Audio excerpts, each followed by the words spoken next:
ಸೋಮವಾರದೊಳಗೆ ticket ಹಂಚಿಕೆ final ಆಗುತ್ತೆ. ಈ ವಾರಾಂತ್ಯದಲ್ಲಿ ಟಿಕೆಟ್ ಸಹ ರಿಲೀಸ್ ಆಗುತ್ತೆ ಅಂತ ಹಾಸನದಲ್ಲಿ ಸಂಸದ ಪ್ರಜ್ವಲ್ ರೇವಣ್ಣ ಹೇಳ್ತಾ ಇದ್ದಾರೆ. ಸೋಮವಾರದೊಳಗೆ ಸೀಟು ಹಂಚಿಕೆ ಫೈನಲ್ ಆಗುತ್ತೆ. ಈ ವಾರಾಂತ್ಯದಲ್ಲೇ ಟಿಕೆಟ್ ಸಹ ರಿಲೀಸ್ ಆಗುತ್ತೆ. ಹಾಸನದಲ್ಲಿ ಸಂಸದ ಪ್ರಜ್ವಲ್ ರೇವಣ್ಣ ಹೇಳಿಕೆ ಇದು. ಇನ್ನೆರಡು ದಿನದಲ್ಲಿ ಎಲ್ಲ ಕ್ಷೇತ್ರಗಳ ಟಿಕೆಟ್ ಘೋಷಣೆ ಆಗುತ್ತೆ. ಆದರೆ ಮೈತ್ರಿ ಪಡೆ 28ಕ್ಕೆ 28 ಕ್ಷೇತ್ರಗಳನ್ನು ಕೂಡ ಗೆಲ್ಲಲಿದೆ ಅಂತ ಭರವಸೆಯನ್ನ ವ್ಯಕ್ತಪಡಿಸಿದ್ದಾರೆ ಹಾಸನದಲ್ಲಿ ಪ್ರಜ್ವಲ್ ರೇವಣ್ಣ. ಹಾಗಾದ್ರೆ ಏನ್ ಹೇಳಿದ್ದಾರೆ ಬನ್ನಿ ಕೇಳ್ಕೊಂಡು ಬರೋಣ.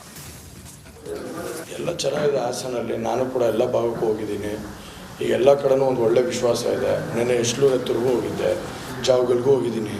ಸೊ ಎಲ್ಲ ಕಡೆನೂ ಒಂದು ವಿಶ್ವಾಸ ಇದೆ. ಖಂಡಿತವಾಗ್ಲೂ ಎಲ್ಲರೂ ಕೂಡ ಹುಮ್ಮಸ್ಸಲ್ಲಿದ್ದಾರೆ. ಇಬ್ಬರು ಕಾರ್ಯಕರ್ತರು JDS ಹಾಗೂ BJP ಕಾರ್ಯಕರ್ತರು ಎಲ್ಲರೂ ಕೂಡ ಹುಮ್ಮಸ್ಸಲ್ಲಿದ್ದಾರೆ. ಕೆಲಸ ಮಾಡ್ತೀವಿ ಅಂತೇಳಿ ನಾವು ಖಂಡಿತವಾಗ್ಲೂ ಒಳ್ಳೆ ಲೀಡಲ್ಲೇ ನಮ್ಮ ಪಕ್ಷ ನಮ್ಮ ಎರಡು ಮೈತ್ರಿಕೂಟದಕ್ಕೆಲ್ಲ ಅಂತ ಕೆಲಸ ಮಾಡ್ತೀವಿ. ಸರ್, ಟಿಕೆಟು ನಮಗೆ ಬಂದಿರೋ ಮಾಹಿತಿ ಪ್ರಕಾರ by next Sunday or Monday they might announce BJP and JDS ticket announcement. ಇನ್ನೊಂದು 2-3 ದಿನದಲ್ಲೇ ಆಗುತ್ತೆ. 2 ಡೇಸಲ್ಲಿ they might clear all the Karnataka ticket.